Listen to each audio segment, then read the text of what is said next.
We're in for one hell of a fight.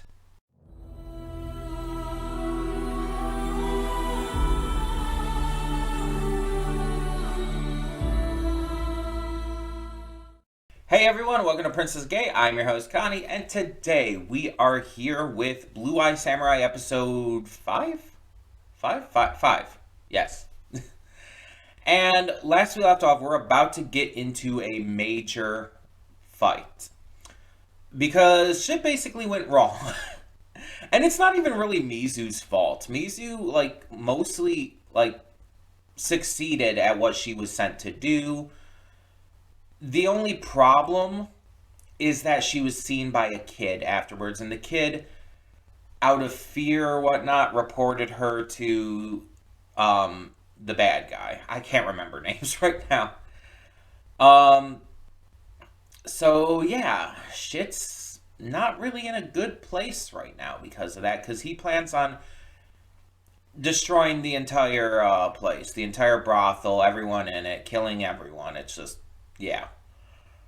Obviously, Mizu's going to work to stop that, and we'll see how everything else goes. This kind of puts a little bit of a hindrance in the current plan, though, because we kind of got things working out with Akemi, kind of, and we have a plan. We're just not quite sure how to figure it out yet. We're not quite clear on exactly what we're going to work it with or how we're going to work it, but we're working on it. I know, very descriptive, very understanding here. But this kind of puts a hindrance on things, at least in terms of timeline wise. But we do have this entire second half of the season still, so we have time. It's just a matter of what is going to happen to continue to delay things. Because I almost feel like if this wasn't happening, if we were just going to sneak into Fowler's Castle right away, this could almost be finished by next episode. But we have a couple more episodes after that, so there's got to be more issues that arise. Probably on the way to Fowler's Castle. Probably going to have some flashback stuff.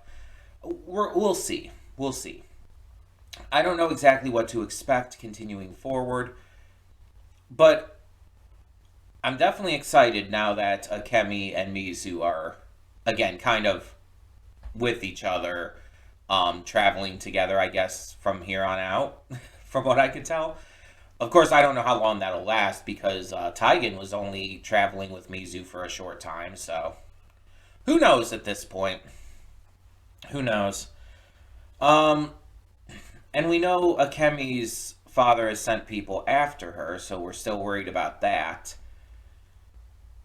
A lot of things that are concerning at the moment. But I know we'll get past them.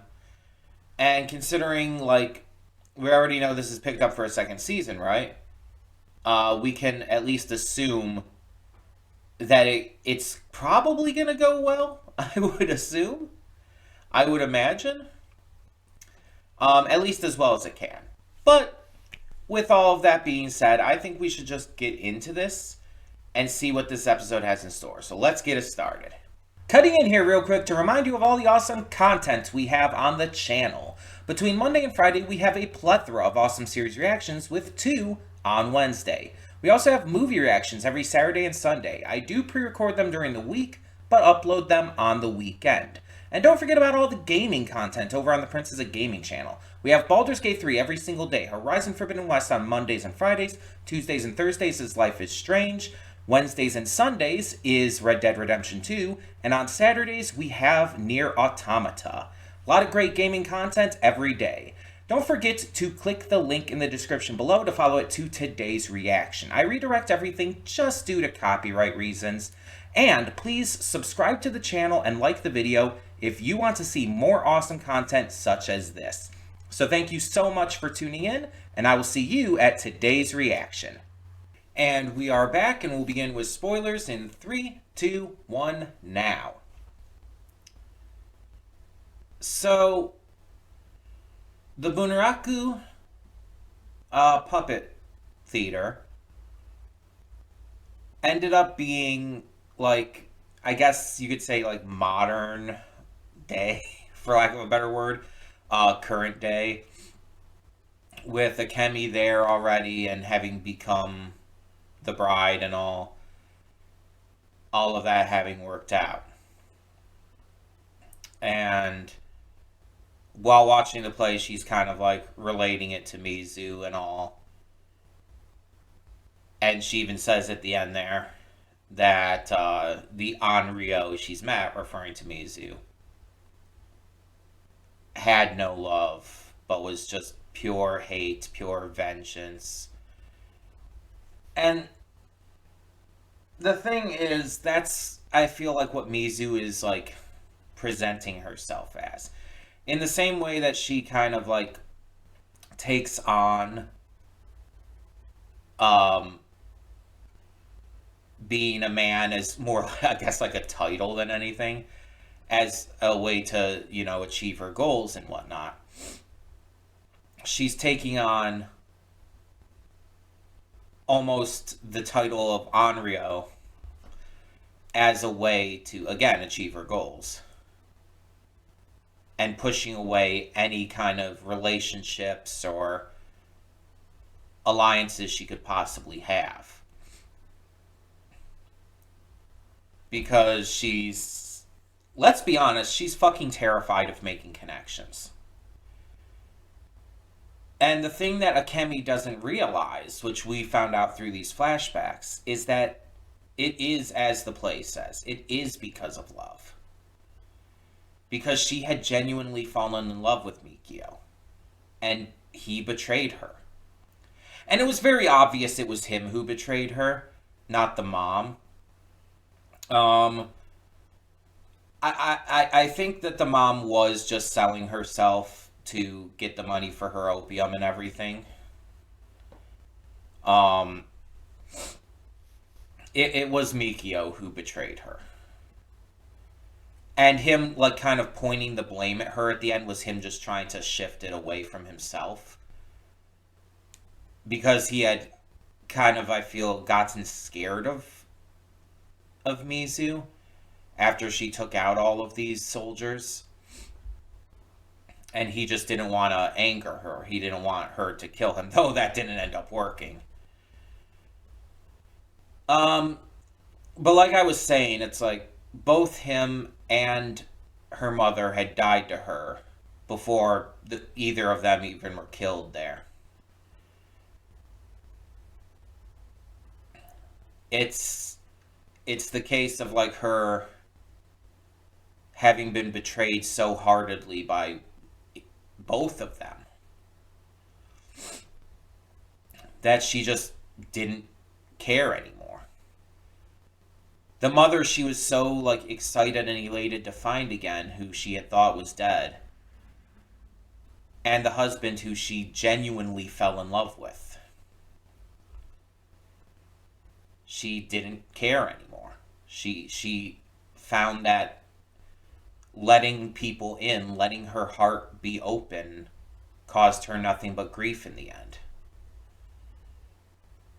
And because of that, she has chosen to not let people in. But the thing is, she almost has.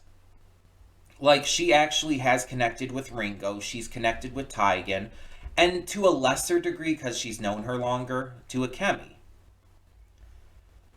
But she has connected with them. All three of them. And because of that, she got scared. She remembered her past, and she got scared of the same thing happening again. Because of this, she betrayed Akemi. Ringo chose to leave her service, and she is now alone.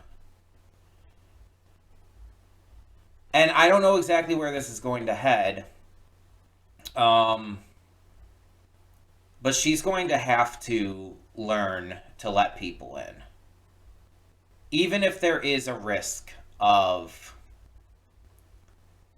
betrayal. Because she can't do this alone. And honestly, that's been proven multiple times at this point. It's not even about skill. It's just about, you know, she's one person. As skilled and strong as she is, as clever and resourceful as she is, eventually she will be outpowered, outnumbered, or just outperformed. She can't do this alone. But she doesn't want to hear that right now. She wants to push everything else aside because all that matters to her right now is her revenge. And she doesn't care about friendships, about relationships. She doesn't care about loyalties. She will do anything it takes to get her revenge. And we saw that like in various ways throughout these episodes, but I think in this episode one of the most notable things was she saw the one guy on the enemy side sitting there cowering, and without hesitation killed him too. He wasn't a threat to her, he wasn't a danger, he wasn't going to do anything. But she still killed him. And we saw that, we see how that's a shift from earlier in the episode, where we saw another guy inside the brothel who was, cowering and hiding and all, and she didn't kill him. It shows that by everything happening and thinking about her past and all, the humanity that she was letting inside because of Ringo, because of Tigan, because of Akemi, she forced it out. It shows where her chosen priorities had led to, and how she changed even just within the course of this fight.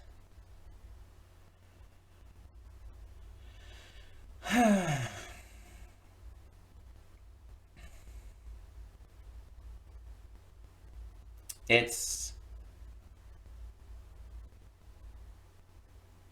crazy.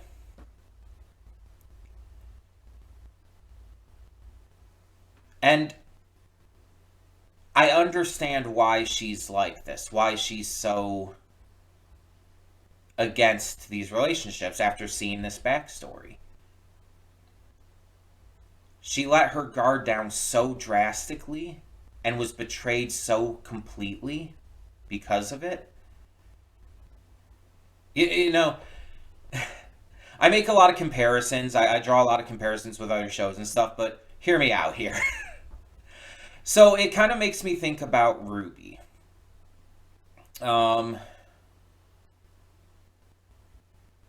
Ruby is one of my favorite shows of all time. And there's a character in Ruby named Blake Belladonna. One of the main characters, one of the main four characters that make up RWBY, Ruby. Blake is a character who grew up in a very volatile situation and was manipulated and lied to by a man who literally groomed her into doing terrible things, believing terrible things, and a man who, notably older than her, had a relationship with her while she was a kid. It's fucked up. Ruby is not a kid's show. Just making that clear. But the point is, she left that life behind and had become extremely paranoid about things afterwards. She had a hard time making connections because she was so afraid of the same kind of things happening, of not just being betrayed, but of having someone be amazing to her, be kind to her, be caring towards her, and end up, you know, turning on that. And so she she had a hard time letting her guard down. And this is directly said in the series. The instant she did, she was proven right. The right when she had let her guard down, everything went to shit. The people she cared for got hurt. The people who she thought she had cared for in the past are the ones who did the hurting. And she took a lot of that onto herself. A lot of the blame, a lot of the pain, a lot of the just responsibility for it. And because of it, she ran. She ran away from her friends, from her, from everything, really. She just ran. And she broke a lot of trust because of it. Her friends, the other main characters, had to gain that trust, had to have her gain that trust back, and they did. She made up for it, and they grew closer than ever, honestly. But it took a lot to get to that point. And she had to prove herself again after joining back up with them. And she did. And it didn't, like, within the scope of things, within the range of things, it didn't take too long. But, like, it still took effort, and she had to still prove that she wasn't going to run away again, that she wasn't going to leave them again, that she was going to be by their side and, you know, just not abandon them in a time of need. And so that's what happened. And it reminds me of this because there's definitely similarities there. Both her and Mizu let their guards down, and their worries, their concerns were proven right. And because of it, they went down a negative path. While Blake ran and became reclusive, Mizu became an Onryo. She chose to live a path purely dedicated to revenge to such a degree that she pushes others away. And Blake came back from that. And I think Mizu will be able to as well, but it's going to take a lot. Her heart is so scarred, so broken, so hurt, that it's going to take a lot to heal that. But she has to let others in. And it might not happen this season. And I acknowledge that right away because, again, we have like a second season confirmed and all. Which, knowing that it's Netflix, who knows if it'll even go beyond that. Hell, who knows if the second season will even end up happening. It could end up getting canceled anyway. That's happened before. But it might not happen until season 2 or whatnot. I don't know for sure. I can't say with any level of certainty. But I could absolutely see it not even happening this season. It just feels like this could go a number of ways, but I don't see things being fixed right away. Because we only have, 3 episodes left for this season? I don't think she's going to be able to recover from the pain and betrayal she's felt in the course of 3 more episodes. I think that, we're going to continue her path to Fowler and leading to the other 2 white men as well, which will probably be starting at least in the next season. We're going to have Akemi's story and possibly her escaping again. Hopefully, her escaping again in some way, shape, or form. But also, with how she was betrayed there and forced back against her will, she might have lost a lot of the will to try. Of course, maybe she'll end up making his her new husband's life a nightmare, and maybe just get kicked out. That would be lucky. um, but yeah, we're gonna check on that. We're gonna have obviously Taigen return. I think we're done with Madame Kaiji or Keiji or however it is. I feel like her story's complete at this point. Her role in this, I feel, is complete. I don't know what else we're gonna get at this point. Ringo's obviously gonna return. He's gonna. I feel like by the end of the season, he and Mizu will like join back up.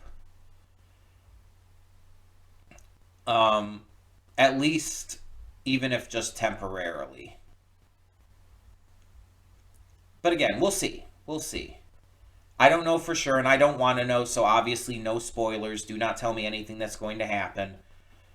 But yeah, I'm definitely interested to see how this continues because this episode was. I haven't actually said yet, but this episode was phenomenal. The way the Bunraku play was interspersed throughout the episode, the way it ended up like coming to a conclusion in the end with Akemi and the Shogun and all. And you also have the backstory that was exceptionally done, as well as just explaining exactly why Mizu is the way she is, more than anything else has already. It's it just continues to be a phenomenal series. Um, I'm not sure exactly where this is going to continue to go, like I said, but I'm excited to see how it does. And just as a reminder, next week is our last week before the winter break because of the holidays and all. We're taking some time off after that. So we're going to do episode 6 next week, obviously. But 7 and 8 will have to wait for the new year. I'm planning on coming back to reactions on the 3rd, Friday the 3rd. So we should be able to get to an episode then. But we're not going to be able to do both together. But that's when I plan on coming back to reactions, and we'll get back to more of this at that point. Um, that being said, thank you so much for tuning in. Let me know your thoughts on this episode, on the Bunraku puppet theater, on the betrayals at the end, but also the backstory. Let me know your thoughts on all of this down below. Just like I said, no spoilers. For now, though, I'm Connie, and I'm signing off. See y'all next time.